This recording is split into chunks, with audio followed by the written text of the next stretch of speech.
보내. I must let you know. 저의 길을 가겠습니다. 1년 안에 개헌을 시행하겠습니다. 안철수 후보의 새로운 정치, 같은 방향을 향하고 있다고 생각합니다. 정권 교체라는 같은 목표를 바라보고 있는 안철수 후보에 대한 윤석열 후보의 생각은 이와 다르지 않습니다. 안철수 후보가 분명히 단일화 결렬 선언을 했습니다. 그럼에도 불구하고 계속해서 단일화 이야기가 나오는 이유가 뭡니까? 그래서 좀 준비를 해봤습니다. 꺼진 단일화 불씨도 다시 보게 만드는 첫 번째 단서. 바로 좁혀진 지지율입니다. 특히 최근에 양강 후보들의 지지율 추이에 좀 변화 양상이 나타나고 있는데요. 지난 2월에 둘째 주에 이제 7일에서 9일 사이에 진행된 전국 지표조사, MBS 조사를 보면 두 후보 지지율은 35%로 동률이었습니다. 그러다가 이제 지난주에는 윤석열 후보가 40%, 이재명 후보가 31%로 오차범위 밖으로 이게 벌어졌었는데 오늘 발표된 조사를 다시 보니까 윤석열 후보 39%, 이재명 후보 31%로 고작 2% 차이, 오차범위 내로 다시 들어왔습니다. 37%로 2%포인트 차이가 좁혀졌다는 거죠. 그래서 이제 안철수 후보의 지지율 9%라면은 이 지지율 차이를 극복할 수 있는 수치가 되다 보니까 혹시 이게 변수가 되는 거 아니냐 이제 이런 전망이 나오는 거고요. 지난 20일에 이제 안철수 후보의 단일화 제안 철회 이후에 실시된 조사에서 좁혀지는 결과가 나오다 보니까 이게 혹시 영향을 미친 거 아닌가라는 추측들이 나오는 겁니다. 아무래도 이제 국민의힘 입장에서는 오늘 여론조사 결과를 보고 좀 위기감이 커지지 않았겠습니까? 그렇습니다. 특히 이제 권영세 선거대책본부장 같은 경우는 오늘 아침 회의에서 굉장히 좀 강한 발언을 했는데 선대본회의에서 당대표를 비롯해 우리 모두가 사감이나 사익은 뒤로 하고 정권 교체라는 대의를 앞세워야 할 때다. 이렇게 얘기를 했습니다. 그러니까 이준석 대표를 이제 공개 저격을 한 셈인데 사익 사감을 앞세운다고 당대표를 저격한 셈이라서 이준석 대표 입장에서는 어쨌든 안 후보하고의 이제 단일화에 있어서 계속해서 좀 자강론을 더 앞세우는 이 스탠스를 취해왔는데 어떻게 보면은 안 후보 입장에서는 이제 조롱으로 들릴 수도 있는 그런 발언들을 이제 서슴지 않아 왔습니다. 그런데 또 이제 물밑으로는 안철수 후보 진영하고 이제 일종의 그 합당 제안을 했었던 게 또 드러나면서 자기 정치하는 거 아니냐 이런 내부 비판이 있다 보니까 좀 자중해야 된다라고 이제 권영세 선대본부장이 이준석 대표를 겨냥한 거고요. 권영세 본부장의 오늘 발언은 어떻게든 안철수 후보하고의 단일화 불씨를 일단은 살려두자 이런 의미가 아니겠느냐 이렇게 해석이 됩니다. 권영세 본부장이 이준석 대표를 공개 경고를 한 거 아니겠습니까? 그렇죠. 그럼 이준석 대표가 사실 기분 좋을 일은 없잖아요. 이제 그러다 보니까 기분이 나빠서 오늘 예정되어 있었던 윤석열 후보 유세 현장에 갑자기 나오지 않았다. 이런 이제 분석 기사가 많이 나오던데요. 그렇습니다. 오늘 이제 오후에 원래는 윤석열 후보뿐만이 아니고 이제 홍준표 의원이나 유승민 전 후보처럼 이 모두가 모여가지고 원팀으로 이제 하나 되는 수원 유세를 계획을 했었는데 20분 전에 이제 전격적으로 취소가 됐다, 취소 통지가 나왔다라고 하고요. 그래서 일각에서는 이게 권 본부장의 발언 때문이 아니냐라는 추측을 하면서 그러니까 삐진 거냐 이제 이런 얘기인 건데 알고 봤더니 이제 그 시각에 비슷한 시각에 이준석 대표는 수원 바로 옆에 있는 이제 경기도 안성에서 집중 유세를 했다고 합니다.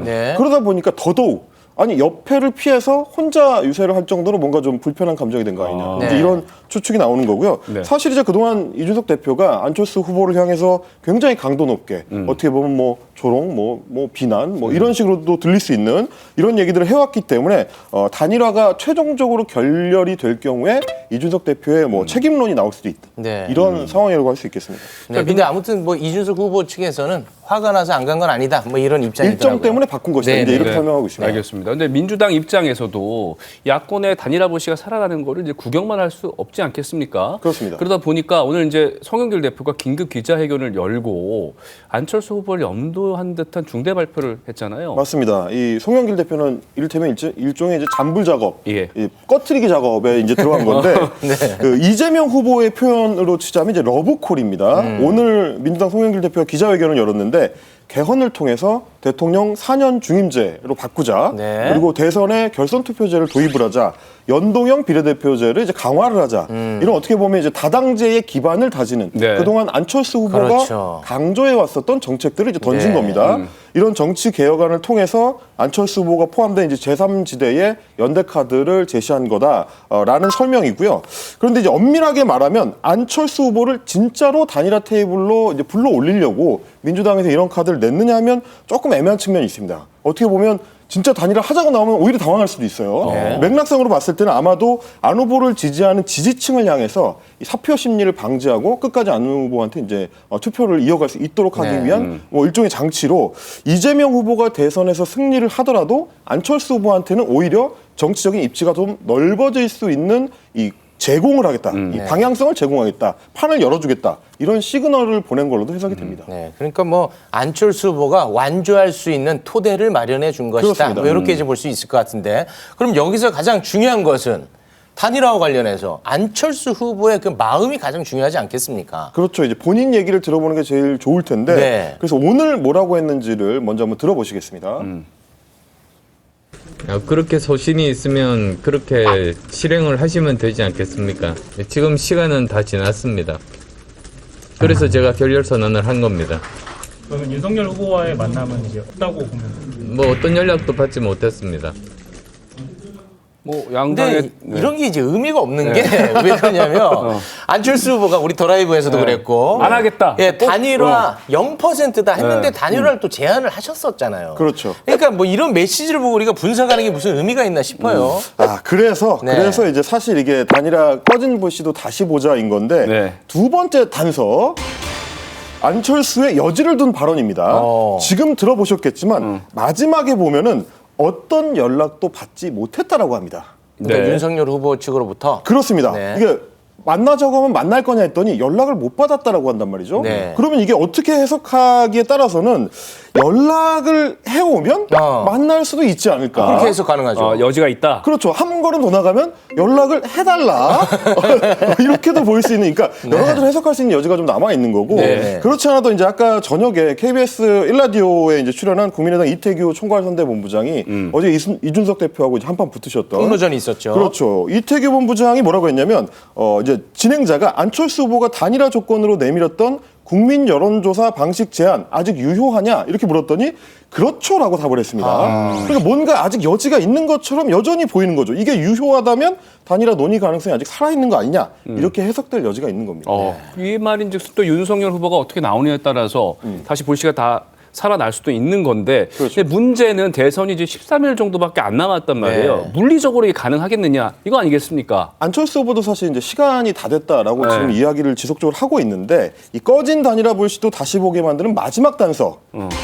후보자 간의 담판입니다. 네. 여론조사가 아니더라도 방법이 있다는 얘기죠. 정치권에서는 그렇지 않아도 윤 후보 본인이 아니면 안철수 후보의 마음을 돌리기가 어려울 것이다 라는 얘기가 많이 나오는데 이 다음 주 월요일이 투표 용지가 발행되는 날입니다. 네. 이러고 나면은 여러 가지로 이제 단일화 효과가 꺾일 수밖에 없기 때문에 마지노선이 이번 주말이다라는 얘기인 건데 결국에는 양당 주요 관계자들 입장에서는 이제 단판 계획이 중요한데 아직은 우리 계획이 없다. 이제 이렇게 밝히고 있는 상황이고 하지만 조금 전에 이제 보도된 바에 따르면 국민의힘의 선대본부 관계자가 이런 얘기를 했다는 거예요. 윤 후보가 메시지를 정리하고 단일화 문제를 해결할 테니까 잡음이 없게 해달라. 이런 발언을 했다라는 이제 전언이 나온 겁니다. 네. 그러니까 본인이 알아서 처리를 할 테니 좀 가만히 있어봐라. 세팅할 거다. 이제 이런 의미로도 읽힐 수가 있는 네. 이런 발언이다 보니까 실제로 이제 과거 지난해 12월과 1월 사이에 있었던 일을 떠올리게 됩니다. 그 당시에 이준석 대표 그리고 이제 김종인 전 위원장하고 윤석열 후보 사이에 이제 갈등이 있어서 지지율이 상당히 좀 요동이 쳤을 때 그때도 윤 후보가 본인이 직접 등판해서 네. 해결했었던 경험이 있기 때문에 이번에도 혹시나 후보자 간에 1대1로 담판하는 그림을 그리는 거 아니냐 이런 가능성도 있다고 보는 거죠. 네, 지금 현재까지의 분위기로는 윤석열 후보, 안철수 후보 회동은 할 것 같아요. 그런데 이제 거기서 어떤 결론이 나올지는 아직 뭐 아무도 모르는 상황 아니겠습니까? 그렇죠. 그래도 예측 깔끔하게 하면서 마무리를 짓겠습니다. 단일화 가능성. 제가 봤을 때는 내일 토론회에서 안철수 후보가 어떤 태도를 보이느냐가 키일 것 같습니다. 네. 내일 윤석열 후보를 향해서 지난번 토론회처럼 공격적으로 나간다면 네. 이거는 이제 가능성이 별로 없다라고 볼 수도 있는데 네. 내일 약간 애매한 스탠스를 취하면서 이재명 후보를 맹렬히 공격한다면 네. 주말 회동 가능성을 열어둘 수 있다. 네. 요걸로 한번 보시면 될 것 같습니다. 아우 잘 피해 가셨습니다. 네. 임경민 작가 고맙습니다. Stay